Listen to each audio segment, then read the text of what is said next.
ඔහු කෝල් කරන වෙලාවේදී මම නිදාගෙන හිටියේ. How do you say it in English? හරි.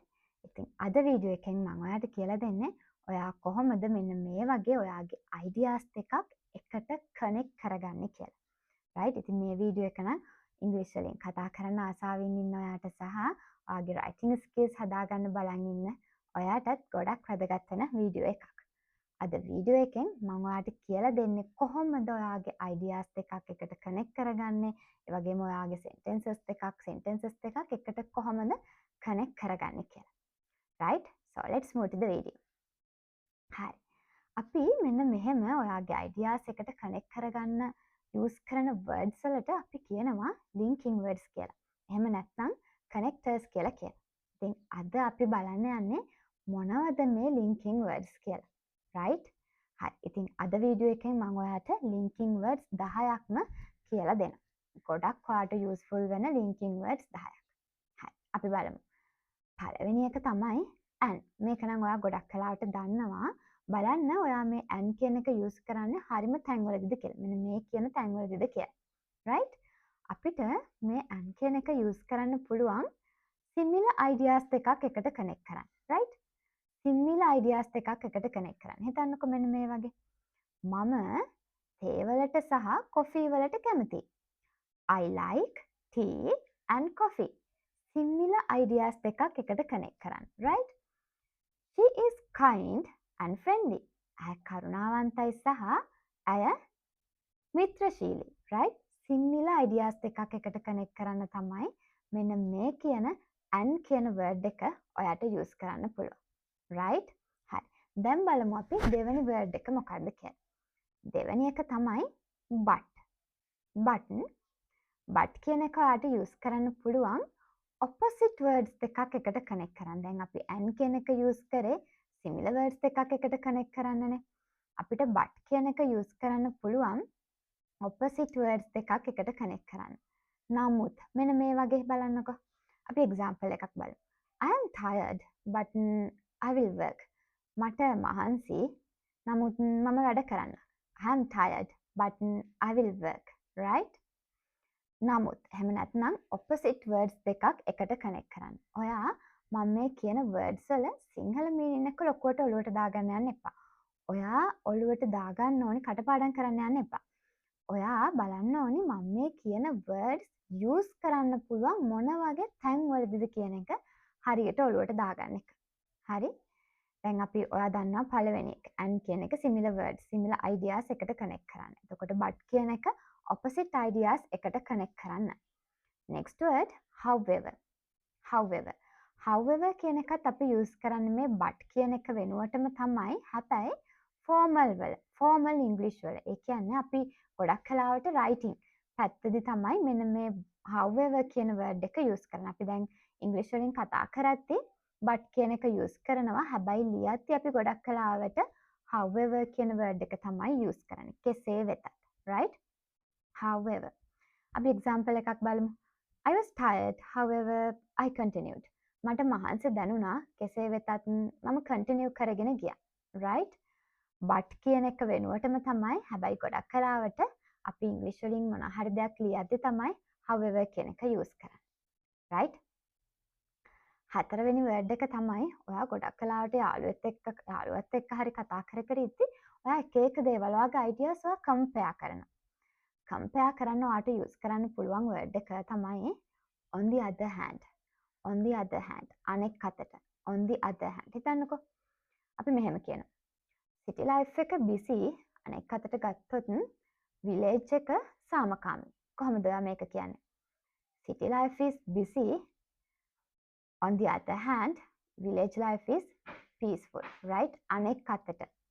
මෙන්න මේ වගේ ඔයාගේ ideas දෙකක් compare කරන්න ඔයාට use කරන්න පුළුවන් on the other hand කියන word එක. right? next word. ඊගාව වචන තමයි because. මක් නිසාද යත්. because. ඔයාට හේතුවක් ගැන කියන්න ඕනේ වුණාම, reason එකක් ගැන කියන්න ඕනේ වුණාම, ඔයා මොන හරි දෙයක් කරලා ඒ දේ කරේ ඇයි කියලා තව කාට හරි කියන්න ඕනේ වුණාම ඔයාට පුළුවන් මේ because කියන word එක use කරන්න. මෙන්න මෙහෙම. I stayed home because it was raining. මම ගෙදර නැවතුණා මක් නිසාදයත් වහිමින් පැවතුණු නිසා. right? ඔයා ගෙදර නැවතුනේ ඇයි? වැස්ස නිසා. එතකොට ඔයා ගෙදර නැවතිච්ච එකේ reason එක තමයි ඔයා මේ because කියන word එක එකතු කරලා ඊගාවට කියන්න යන්නේ. right? එතකොට ඕනිම තැනකදී ඕනිම වෙලාවකදී ඔයාට මොකක් හරි දෙයකට reason එකක් කියන්න ඕනි වුණොත් ඔයාට පුළුවන් මේ because කියන word එක use කරන්න. බලන්න අපි දැනටමත් words 5ක් ඉගෙන ගත්තා. මේ words 5 ගොඩක් simple words නේ. බැලුවාම ටිකක් අර ලේසියට පේන words 5ක්. ඒ වුණාට බලන්න මේ words 5ට කරන්න පුළුවන් දේවල්. ඔයාගේ ideas ඔයාට similar ideas එකට connect කරන්න පුළුවන්. ඔයා කියන්න යන විරුද්ධ අදහස් එකට connect කරන්න පුළුවන්. ඔයාගේ ideas compare කරන්න පුළුවන්. ඔයාට මොකක් හරි දෙයකට හේතුවක් ගැන කියන්න පුළුවන්. මෙන්න මේ words use කරලා. right? හරි. අපි බලමු ඊගා word එක මොකක්ද කියලා. ඊගා word එක තමයි so එනිසා එබැවින් එනිසා එහෙම නැත්නම් එබැවින් රිසල්ට් එකක් ගැන පෙන්වන්න එහෙම නැත්නම් ඊගාවට මොකක්ද වෙන්න යන්නේ කියලා පෙන්වන්න මෙන්න මෙහෙම අපි එක්සැම්පල් එකක් බලමු it was late so I went home පරක්කු වුණ නිසා මම ගෙදර ගියා එතකොට පරක්කු වුණ නිසා ඔයා මොකක්ද කරේ ඔයා ගෙදර ගියා right දැන් ඔයාට කෙනෙක්ට හිතෙන්න පුළුවන් මෙන්න මෙහෙම because කියන එකත් ටිකක් එක වගේ මේ so කියන එකත් ටිකක් එක වගේ මේක නිකන් පැටලෙනවා වගේ නේ නෑ එහෙම වෙන්නේ මෙන්න මේ විදිහට ඔයා ඔලුවට දාගන්න because කියන එක අපි use කරන්නේ මං කිව්වා reason එකක් ගැන කියන්නේ නේද reason එකක් ගැන කියන්නේ හැබැයි so කියන එක අපි use කරන්නේ result එකක් ගැන කියන්නේ result එකක් පෙන්වන්නේ එහෙම නැත්නම් ඊගාවට මොකක්ද සිද්ධ වෙන්නේ කියලා කියන්නේ ඒකයි මම ඔයාලට මුලදීම කිව්වේ සිංහල මීනින් එක ලොකුවට ඔලුවට දාගන්න යන්නේ නැතුව මේ වගේ ඒවා යූස් කරන්නේ මොන වගේ තැන්වලද කියන එක ඔලුවට දාගන්න කියලා. right? හරි. next word එක තමයි as soon as හැකි ඉක්මනින් එහෙම නැත්නම් වහාම immediate action එකක් ගැන කියන්නේ. I called her as soon as I arrived home. මම ගෙදර ගිය ගමන්ම ඇයට call කරා. immediate action එකක් ගැන කියන්නේ right වහාම හැකි ඉක්මනින් වහාම හරිද මෙන්න මේ වගේ immediate action එකක් ගැන කියන්න ඔයාට පුළුවන් as soon as කියන එක use කරන්න right next word ඊගාව වචන තමයි when මම ඔයාට වීඩියෝ එක පටන් ගන්න කලින්ම කිව්වා ඔහු call කරන වෙලාවේදී මම නිදාගෙන හිටියේ ඔහු call කරන වෙලාවේදී මම නිදාගෙන හිටියේ මෙන්න මෙහෙම ටයිම් එකක් සම්බන්ධ දෙයක් ගැන කියන්න ඔයාට පුළුවන් මේ when කියන word එක use කරන්න. right? I was sleeping when he called. ඔහු call කරන වෙලාවේදී ඔයා මොකද්ද කර හිටියේ? ඔයා නිදාගෙන තමයි හිටියේ. right? ඒ වෙලාවේදී ඔයා මොකද්ද කර හිටියේ? ඔයා නිදාගෙන හිටියේ. right? හරි. next one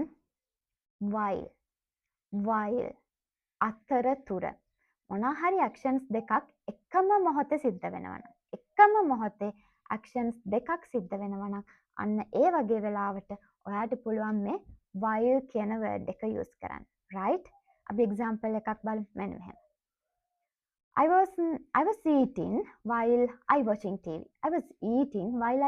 TV මම TV එක බලන ගමන් කෑම කකා හිටියා I was eating while I watching TV මම TV එතකොට ඔයා TV එක බලන ගමන් මොකක්ද කරේ?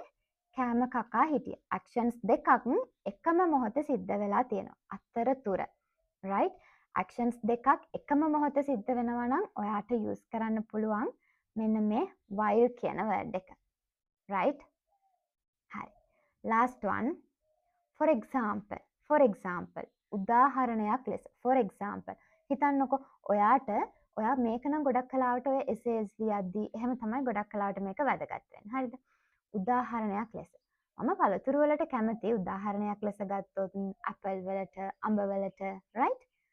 I like fruits.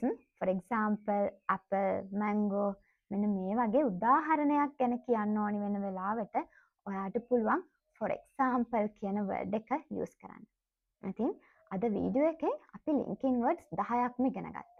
මේ 10 දැන් ඔයා ප්‍රැක්ටිස් කරා කියන්න ඔයාට පුළුවන් ඔයාගේ ideas එකට connect කරන්න opposite words opposite ideas එකට connect කරන්න මොන හරි දෙයක් ඔයාලට compare කරන්න ඕනේ වුණාම result එකක් ගැන කියන්න ඔයාලට මොකක් හරි දෙයකට reason එකක් ගැන කියන්න right අපි එතකොට අද ඉගෙන ගත්තා and but however on the other hand because so as soon as when while for example right ඉතින් මේ ටික දැන් මම මෙතනදී ඔයත් එක්ක කතා කරේ examples එකයි එහෙම නැත්නම් දෙකයිනේ අපි words 10ක් ඉගෙන ගත්තා. ඉතින් ඔයාලට පුළුවන් මේ words 10ට sentences ඔයාලට පුළුවන් තරම් ලියන්න.